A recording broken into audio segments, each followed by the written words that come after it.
السلام علیکم دوستو، آج کی کہانی کا نام ہے کسان کی بیٹی۔ ایک گاؤں میں لوگ اپنی بیٹیوں کو تعلیم حاصل کروانا توہین سمجھتے تھے۔ گاؤں کے لوگ بھی زیادہ تر پڑھے لکھے نہیں تھے، وہ کھیتی باڑی کرتے اور جانور پالتے تھے۔ اس گاؤں میں ایک خوبصورت چھوٹا سا اسکول تھا، گاؤں کے بچے وہاں تعلیم حاصل کرتے تھے۔ گاؤں میں ایک غریب کسان رہتا تھا جس کے 3 بچے تھے۔ بڑے بچوں کے نام مینا اور راجو تھا اور سب سے چھوٹی بچی کا نام سارا تھا۔ مینا اور راجو کے پاس ایک خوبصورت طوطا تھا جس کا نام مٹھو تھا۔ ایک دن تیز طوفانی بارش کی وجہ سے اس غریب کسان کی ساری فصل خراب ہو گئی جو اس نے ادھار پیسوں سے بیج خرید کر اگائی تھی۔ وہ بہت پریشان تھا۔ ایک دن اس کسان کی بڑی بیٹی مینا، جو بہت سمجھدار تھی، اپنے باپ سے پوچھنے لگی کہ آپ کھانا کیوں نہیں کھا رہے اور اتنے پریشان کیوں ہیں؟ اس کے باپ نے اس سے کہا، مینا، ہم نے قرض لے کر فصل اگائی تھی، وہ بارش کی وجہ سے خراب ہو گئی، اب ہم قرض کیسے ادا کریں گے؟ میں تو نہیں چاہتا کہ تم اپنی پڑھائی چھوڑو، لیکن مجبوری ہے، کیا کروں؟ اگر پڑھائی چھوڑ کر اپنی چھوٹی بہن کی دیکھ بھال کرو تاکہ تمہاری ماں بھی کہیں کام کاج کرے اور کچھ پیسے آئیں تاکہ ہم اپنا قرض چکا سکیں۔ مینا نے اپنے باپ سے کہا کہ وہ اسکول نہیں چھوڑنا چاہتی، اسے پڑھنا ہے۔ اس گاؤں میں ایک تاجر رہتا تھا جو بہت امیر تھا، جو کھاد اور بیجوں کا کاروبار کرتا تھا۔ وہ بہت دھوکے باز اور لالچی تھا، جو لوگوں کے ساتھ فراڈ کیا کرتا تھا۔ مینا کے باپ نے کہا، اچھا، ہم ادھار بیج اور کھاد لے کر پھر سے فصل اگاتے ہیں تاکہ کچھ آمدنی ہو سکے۔ مینا اور مینا کا باپ اس تاجر کے پاس گئے اور اسے کچھ ادھار بیج اور کھاد دینے کو کہا تو اس لالچی شخص نے مینا کے باپ سے کہا، پہلے ہی تم پر بہت قرض ہے اور تم اور قرض لینے آ گئے۔ مینا کے باپ نے اس لالچی شخص کی منت سماجت کی اور وہ لالچی تاجر اسے ادھار کھاد اور بیج دینے پر رضامند ہو گیا، جس کی قیمت 800 روپے تھی۔ اس نے ایک کاغذ پر 1800 روپے لکھ کر مینا کے باپ سے کہا، پہلے اس کاغذ پر اپنا انگوٹھے کا نشان لگاؤ، پھر تمہیں قرض ملے گا۔ مینا کا باپ پڑھا لکھا نہیں تھا، اس لیے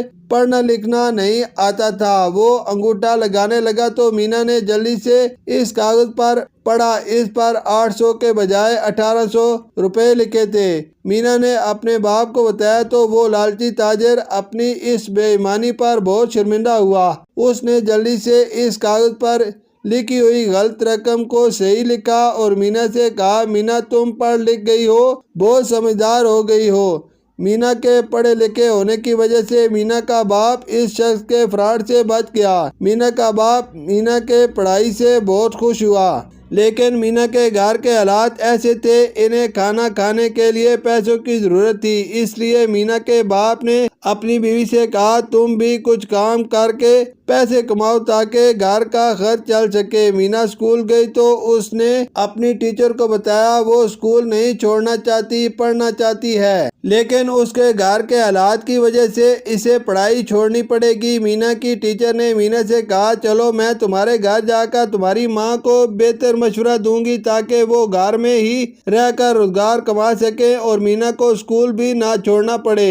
مینا کی ٹیچر مینا کے گھر گئی اور اس کی ماں سے کہا، بینک سے قرض ملتا ہے جس سے لوگ اپنا کاروبار کر سکتے ہیں، اس لیے آپ بھی بینک سے قرض لے کر گھر بیٹھ کر ہی روزگار کما سکو گے، لیکن سب لوگ یہ سوچو کاروبار کیا کرنا ہے۔ ان سب نے کہا، ہم لوگ ایک گائے خرید لیتے ہیں اور ایک سائیکل جس کا دودھ فروخت کر کے وہ پیسے کما سکتے ہیں۔ اس طرح انہوں نے بینک سے قرض لیا اور ایک خوبصورت گائے خریدی جس کا نام لالی تھا اور سائیکل خریدی۔ مینا اور مینا کے سب گھر والے بہت خوش تھے۔ اب مینا کو اسکول نہیں چھوڑنا پڑا، وہ خوشی خوشی جاتی اور خوب دل لگا کر پڑھتی۔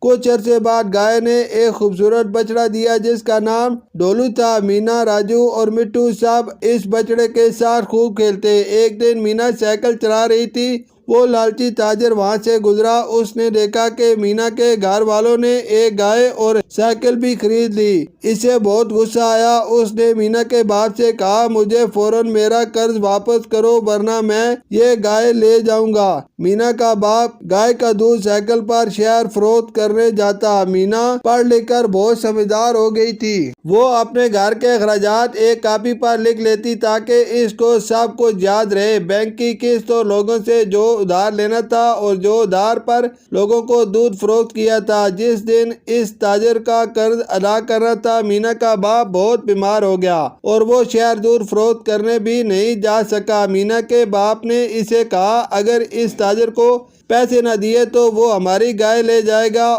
اور ابھی شہر سے لوگوں سے کچھ پیسے دودھ کے رہتے ہیں، لیکن بیمار ہونے کی وجہ سے میں شہر نہیں جا سکتا۔ مینا نے جلدی سے اپنی ڈائری نکالی جس پر سب حساب لکھا تھا۔